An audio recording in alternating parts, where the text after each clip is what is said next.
Could Kentucky linebacker Trevin Wallace be a surprise pick for the Dallas Cowboys in round two?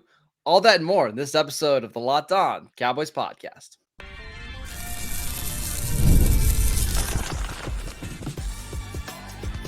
You are Locked On Cowboys, your daily Dallas Cowboys podcast. Part of the Locked On Podcast Network, your team every day. Welcome back to the Locked On Cowboys podcast, part of the Locked On Podcast Network, your team every day. We'd like to thank you for making us your first listen of the day. Today's episode is brought to you by Monopoly Go. I admit it, I have a competitive side, and it is a big fan of Monopoly Go, the mobile hit twist on a classic game, Monopoly. So join your friends and download Monopoly Go, now free on the App Store or Google Play. I am your host, Marcus Mosher. You can follow me on Twitter at Marcus_Mosher. Joining me today, as always, is Landon McCool.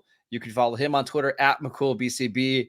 We are just a week away from the 2024 NFL Draft, which means a lot of rumors, a lot of nonsense. But I can't wait. I'm so excited.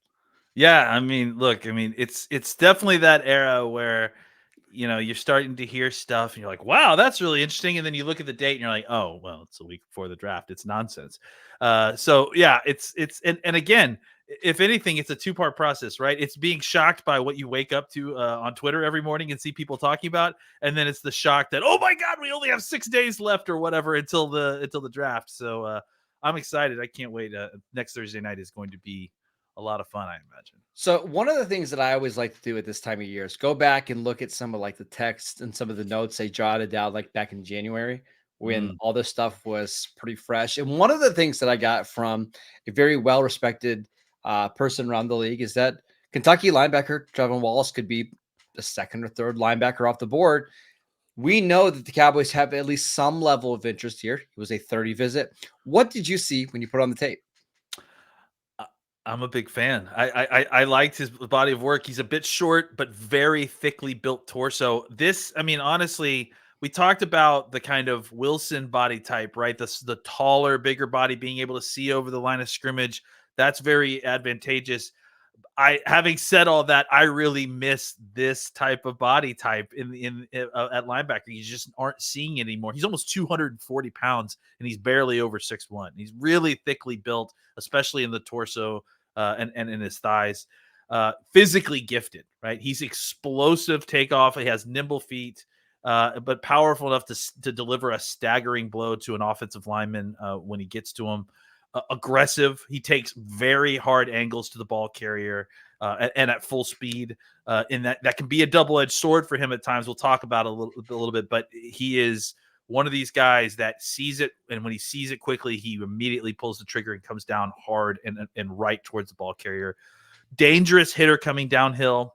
He has the same speed as A&M linebacker Edgerrin Cooper, but with 8 more pounds compacted into a frame that's an inch shorter than he is. And he really delivers a blow. And even, you know, like, well, we talked about, he strikes with his eyes up, then wraps up with wingspan, and then drives through with powerful legs.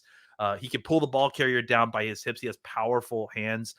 The other part of the problem with his physicality, and I was just going to mention, is he needs to use his hands sooner, because right now it seems like when he's trying to take on blocks, he just body checks the blocker before finally getting his hands up into the blocker to try to discard him, which he has really good length. Like, he doesn't need to do that, and he's strong. So I think that this is a situation where his technique improvement will really open up a whole new element to his game that I think he's going to be like very good at, because he has the skills, or he has at least the physical ability to do that, right?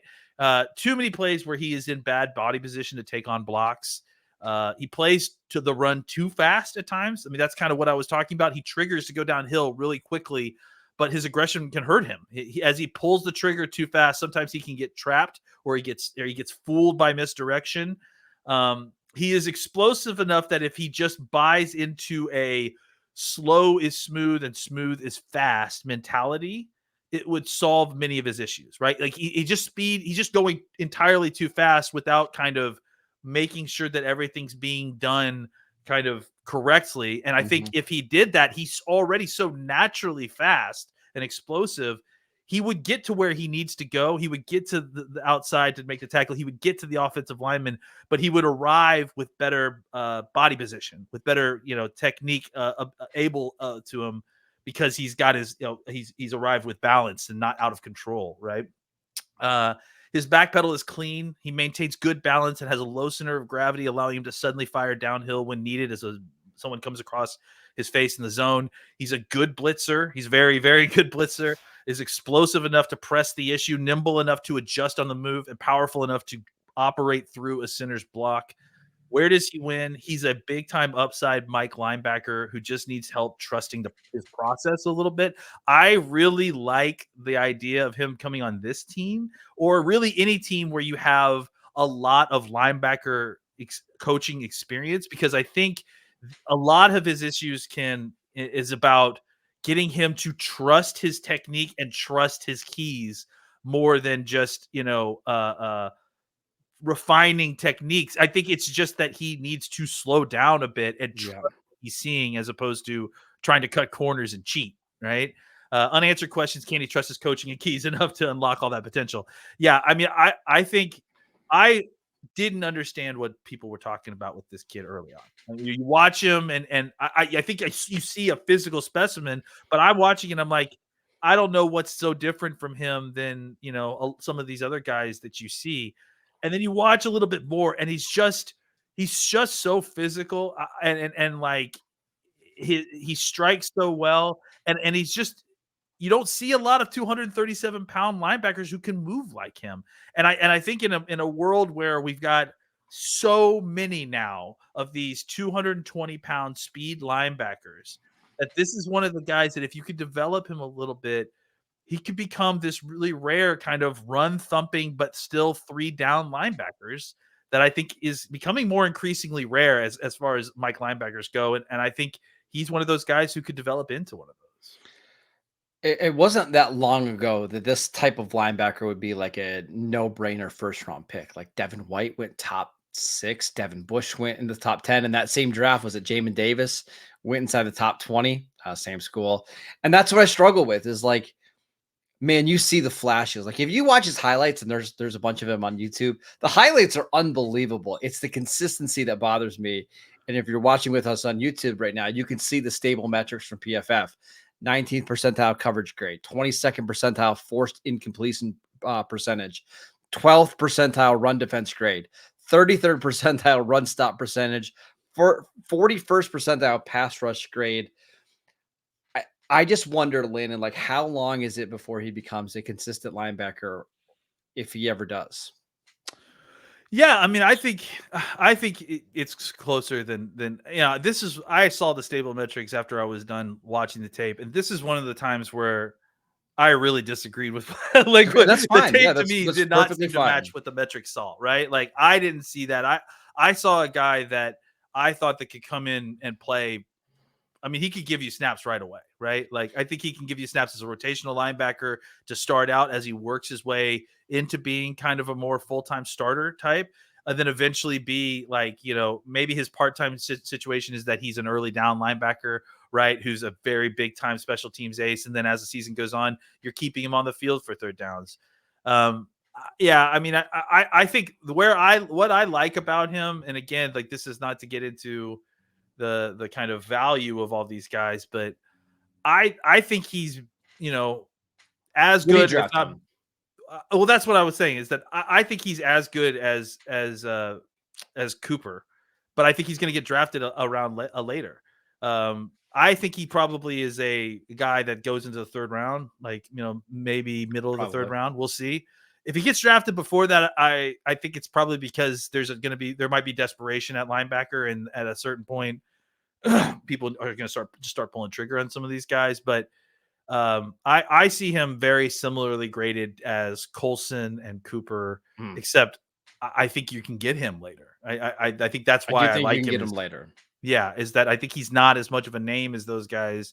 I think he's got the same level of upside, and maybe not quite the same floor as Coulson does, but I think that he's a similarly graded prospect in my mind. I don't think he's a target for the Cowboys in round 2. I still think if they're going to draft the linebacker in round 2, I'm going to assume Peyton Wilson's the guy that they're going after. I think if they wait, let's say that's the spot they draft a running back, I think in round 3, Wallace could be a target. And that's where at least I would be comfortable drafting Wallace in round 3 because Yeah. you're gambling on the upside. And Mhm. and in the 3rd round, you're not asking him to be a day 1 starter, right? Like you have Eric Kendricks, you have Overshown, you have Damone Clark. Maybe he's competing for that 3rd linebacker spot. I can get behind that idea. I think any earlier than that's a little bit too rich for me. Landon, we've got a developmental offensive tackle that I want to talk about because if the Cowboys miss out on tackle early, maybe this is a guy that could help them on day 2. We will get to that next. This episode is brought to you by Monopoly Go. I've been told that I'm a competitive person. I love board games. I get really into them. And my competitive side is a big fan of Monopoly Go. I'm sure you heard of it before. It's been downloaded over 150 million times. It's a great twist on Monopoly where you play on not just one, but hundreds of Monopoly boards in crazy locations, building up amazing cities that bring you big money. But the best part is messing with my friends. I can charge them rent on my iconic properties, just like in classic Monopoly. But now I can also heist their vaults of riches for myself. And the leaderboards show me who the biggest Monopoly tycoon is. But it's not just my competitive side that loves it. You can team up with friends and people all around the world in time tournaments to earn huge rewards. So get in the game and join your friends. Download Monopoly Go now free on the App Store or Google Play. Welcome back to the Locked On Cowboys podcast. So we want to let you know that the Locked On NFL Mock Draft Show is available now. Find the ultimate 6-episode series on Locked On NFL Draft to hear who the local Locked On experts are picking for every NFL franchise, with live reactions from local college football experts and even the fantasy football angle. The Locked On NFL Mock Draft Show is available now on Locked On NFL Draft on YouTube or wherever you get your podcasts. All right, Lena, let's talk about a developmental offensive lineman in round 2. And I believe I got the pronunciation right. It's Karan Amaji from Yale. Did I get it right? I assume so because the Karan part was actually, that's news to me. I thought it was Kieran. So I think Karan. you are right. It's Karan. Yeah, it's Karan Amaji. So, I'm clearly not the guy to ask, and so I pre-apologize, but I think you did get it right. We'll go ahead and say you did. And Karan, if we didn't, I very much apologize, sir. And you don't want to anger this guy, right? Because he is 6'5", 3/8 inches tall. He is 323 pounds. He's got very good size. He's average height, but he's got a short and thick torso, ridiculously long arms and legs, but with smaller sized hands, right? It's kind of this classic guard tackle body type, right? Like you're not quite 6'6", you're 320 plus. Like these guys that are 6'5" and some change and 320 and some change, they are often the ones that we are talking about. Hey, is this guy body type more of a guard, more of a tackle? And usually the deciding factor is how long their arms are. And that's where this guy gets the full nod for tackle because he has over 36-inch arms. I think it ended up measuring at 36 and 1/8 inch arm. That's at the 95th percentile for offensive linemen. It's absolutely ridiculous. Competition level makes for a very tough evaluation. I mean, that's just line one here. You don't think Yale's playing great teams? Yeah, well, I mean, it's like a note I put here in my thing. He's absolutely destroying these future CFOs on down blocks, so and that's the thing is like, even when you're watching like South Dakota State or some of these, non-football conference, teams, it's like, you still have guys that are vying for NFLdom or something. Like watching the Ivy League is it's weird. It's neither here or there. It's like it's a weird combination of players that are incredible athletes that earn scholarships and guys who have no NFL future. Yeah, have very little future outside of vacationing on the bay, summering in the Cape Cod. So yeah, his technique still needs work, right? And that's obviously kind of line one, and that's not surprising for a tackle that we're talking about that goes to Yale, right? Yeah.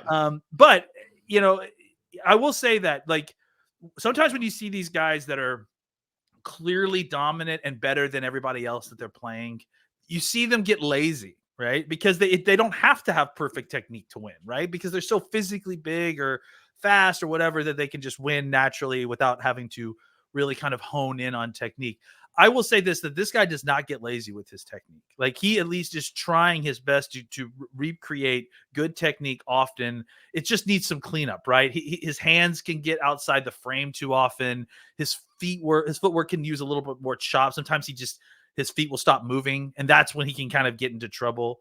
He looks good in his stance. He's flexible and he sits down well in his stance. So all of that, like, he has not only the requisite size, but the flexibility to kind of do the movement that you're asking him to do very well. Like I said, he destroys future CFOs. He needs to continue working towards never having to bend. We talk a lot about waist bending, right? And what causes it. And a lot of times what it is that it's a guy with shorter arm length who's trying to, who's a stronger guy usually, who wants to get first contact on that defensive end, and he can't be patient enough, right? He's like, I got to go after him. And then as he reaches for the guy, Latu gives him a swim move, and suddenly he's in the backfield sacking the quarterback. This guy has no excuse for doing that because he's got 36-inch arms. He should be leaning back when he's striking guys. His arms are so long. But he is still kind of, from time to time, you see him waist bend a little bit. I'd like to get him to a 0 waist bend situation because those arms, there's no excuse. That's just something for him to work on. I think he can play guard or tackle. Which he did, by the way, at Yale. He played left guard. He played completely on the left side, if I remember correctly. Or right guard. I'm sorry. He played right guard. Okay. Yeah, 14 starts at left tackle, 10 at right guard. Okay. So I think he can play either guard or tackle. But I would, at this point, just to kind of get him to a place where he's on the field and playing, I would have him focus on one or the other. Because I do think he's at a kind of a crossroads right now where the part of his technique that needs to be refined, I think probably needs to be refined specifically for his position, right? Yeah. So I would really lean into, I wouldn't cross train him up front. I would lean into getting him ready to play either tackle or guard, and then cross train him maybe next off season or something. Yeah. Right. Go ahead. I was just saying, I've got some advanced stats here from PFF. Now, again, these are against the guys that have no business being on a football field with him, but 96th percentile pass block grade, 95th percentile no play action pass block grade, 98th percentile true pass set grade, 82nd percentile gap block grade. So all the numbers are really good. And to his credit, that's what you want when you're a small school prospect. I mean, he was absolutely dominant. You look at his PFF grades as a whole, they are excellent. 89.5 grade. He's a really, really dominant player. And I will also say one quick thing. He is somebody who missed basically the entire pre-draft process because of a quad injury, didn't go to the Senior Bowl, didn't work out. I have a feeling if he's healthy, we're probably talking about him as a top 40-ish pick just because of the size and length and athleticism. You might be able to get him significantly later just because of the injury. Yeah, I mean, he definitely should be in the conversation with the Patrick Pauls and the the Kingsley. I think he's in that. Yeah, I mean, honestly, I think he's in that same group, right? Just to finish up, he has leg drive to strengthen the run game, but I worry about his punch in pass pro. He doesn't necessarily jar guys with his punch. I just think it's a technique thing. He just needs to work on it a little bit more. I have concerns about his ability to recover. It's difficult to practice recovering in snap from getting your butt kicked when you're not getting your butt kicked very often, So I think that's something that you worry about again with these guys that don't face a ton of adversity, is that they don't have practice in facing adversity, which is what they're going to face in the NFL, right? Part of the issue of playing and dominating a small, exactly what I just said. Part of the issue of playing and dominating a smaller school is not getting enough practice at counterpunching when you get beat, right? Yeah. Where does he win? Ascending player who simply needs seasoning. Unanswered questions outside of just position questionings, meaning guard or tackle. Could he be a player that doesn't fully bloom until his second contract? Yes. That's something I worry about, is this going to be a guy, especially if you draft him? Well, I mean, likely to draft him out of the first round. You get 4-year deal. Somewhere on day 2. Yep. Yeah. Is this a guy where it really turns on for him year 4, and now suddenly you've got to figure out whether you want to sign this guy to a long-term contract and you only got one decent year of play from him, despite developing him for 3 seasons. That is a concern. That's my concern is like you draft this guy on day 2. You probably ideally you have him sit for his rookie year, maybe you make him the swing tackle, and then by year 2 he's starting. But even then, like I have concerns about like how ready he's even going to be by year 2. But that doesn't mean I'm not interested in drafting him because man, there is a lot of potential here. And you get him within the right scheme with the right coach. I could see him being a good left tackle, by 2026. And he's a hard worker. You go check the Beast, right? And Dane talks about how, he at the end of last year, I think he went to go work with Willie McGinnis not Willie McGinnis, Willie Anderson, and went to go kind of develop his skills a lot. And that prompted me to go back and watch what little 2022 Yale tape I could find, and the improvement is noticeable, right? Yeah. So there is a willingness and a want to, which we talked about yesterday, is an important aspect that we don't always get to see insight on. So I think that's something that you worry about with some of these. Look, there are only a certain amount of human beings on this planet that are 6'5" and 320 pounds. Not all of them are going to have incredible motivation to be great football players, right? So to find one that has that combination, is something to probably take advantage of. All right, I want to talk about the key to the Dallas Cowboys having a fantastic draft in 2024 is a certain offensive lineman from Wisconsin. We will discuss him next. This episode is brought to you by Yahoo Finance. When it comes to your financial future, you think you've done it all. You've saved, you've researched, and now you've invested all that you can. It's time to take those investments to the next level by using what every financial great uses, and that's Yahoo Finance. For more than 25 years, Yahoo Finance has been the brand behind every great investor. Whether you're a seasoned investor or looking for some extra guidance, Yahoo Finance gives you all the tools and the data that you need in one place. They are the #1 finance destination, producing a holistic view at all the financial news, including breaking news, original editorial perspectives, analyst ratings, independent research, customizable charts, and so much more. With a community of over 90 million users every month, their real strength is helping you on your way to financial success. So for comprehensive financial news and analysis, visit the brand behind every great investor. That's yahoofinance.com, the #1 financial destination, yahoofinance.com. Again, that is yahoofinance.com. Welcome back to the Locked On Cowboys podcast. We are discussing some potential day 2 picks for the Cowboys that they've at least shown some interest in. And I have no idea if the Cowboys like this next guy or not, but I do. And I think he's the key to their draft. Wow. It's Wisconsin center /guard /tackle /tight end, Tanner Bortolini. What did you see from his tape? First of all, my very favorite pasta dish is Tanner Bortolini. It's just with the right cheese. It's so good. We're just gonna call him Tortellini forever, right? Like that's his name. Tortellini. That's what we're calling it from now. It's just T. It would drop the B. It's Tortellini. Yeah. He's got good height, but he's just barely over 300 pounds. It's so crazy. We see prospects like that. We get spider charts for, we get the RAS, indication for, and it's so funny to see these guys that have like, I don't know, like red over here on their RAS, and then it's just all green on their. I got it right here. There you go. Yeah, let's see it. There it is. Look at that. Like it's like yellow, red, and then green. And the spider chart's the same thing too, right? Where it's like it's all filled out on one side, and the other side's like all close to the center, right? And that's what you got here. He's not quite, he's got some good height, but he's very underweight. He's just barely over 300 pounds.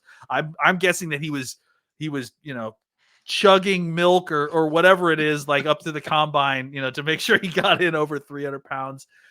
He's got short arms, his wingspan is in the above the quarter percentage, but his arm length is underneath 10%. He's got 31.5-inch arms, but decent sized hands. And the hands actually are the key part for him a lot, right? Because he's got really strong hands.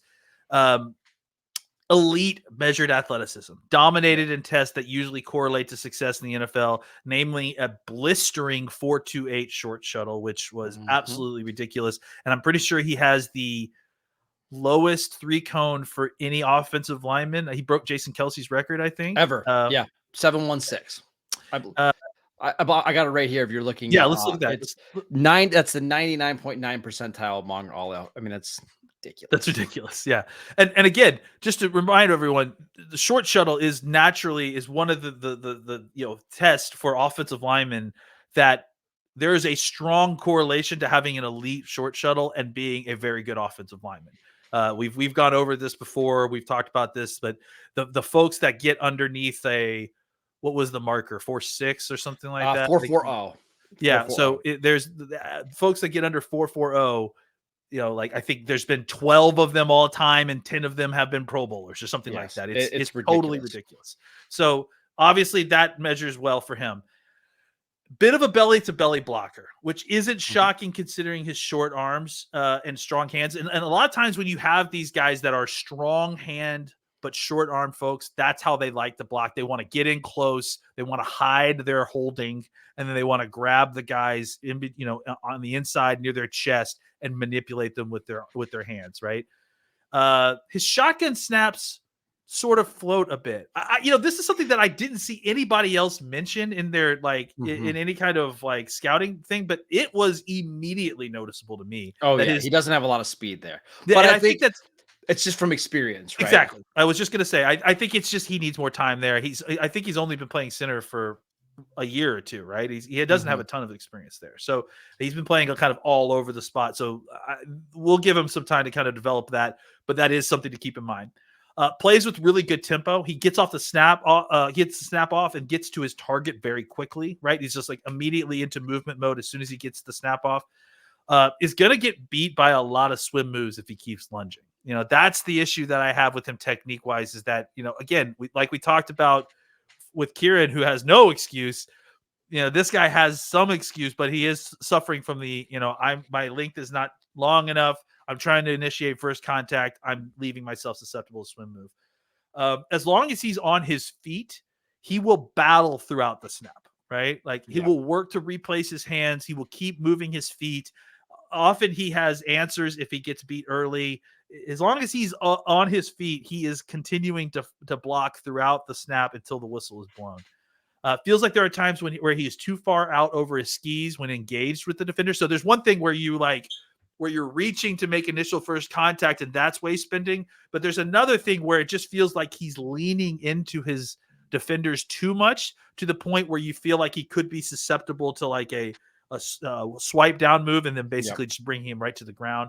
He's really good at getting his hands inside when he's blocking. I mean, obviously that's the key thing, is if he's going to hold, if he's going to get in there and belly block, he's got to keep his hands tight and inside. He does a good job with that. He's got good eyes and keeps his head on a swivel to recognize delayed blitzers and stunts and twists. Good grip strength makes him a sticky blocker. He can peel out and hit landmarks outside at the C gap for certain protections when necessary. All that athleticism gets used really well at Wisconsin, and is obviously a tool that can be used in the NFL for a variety of different things, including power blocking, zone blocking, but also protections that include him kind of peeling out and making an outlet block to an edge defender. Where does he win?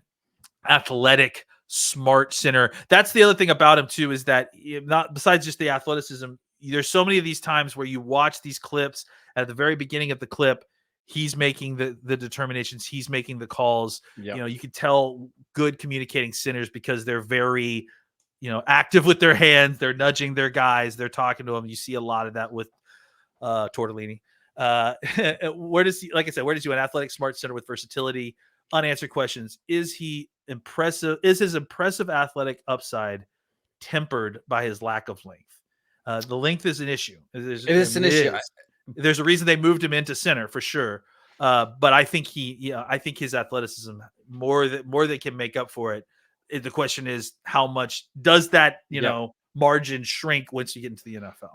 A couple advanced stats here from PFF. Actually, the overall grades are not very good. 41st percentile pass block grade, 46th percentile no play action block grade, 46th percentile true pass sets, 22nd percentile gap, 9th percentile zone block grade.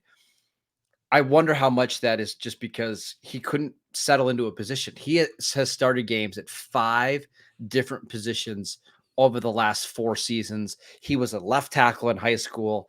He's just the type of player, though, that I want to draft in the 3rd or the 4th round, and I'll just figure it out because he's got so much experience. He comes from, I mean, do you want to call this the best offensive line school One of them, in the for country, or sure. at least top Yeah. 3, I right? think it's certainly in the conversation. And he's got the athleticism. I think I watched his Senior Bowl tape. I thought he was really good. I want to draft him and figure it out later. Like if he's my center, that's great. If he's my swing guy as a rookie, and plays guard and center, that's fine as well. I just think for the Cowboys, they need one more of these guys that they can kind of move all around the formation. And as they're trying to figure out what their offensive line looks like, I would be perfectly fine with Tortellini / Tanner Bortolini in the 3rd round. If you can get him later than that, great. But he's one of my favorite players in the class. Get some extra grated cheese on top, it'd be perfect.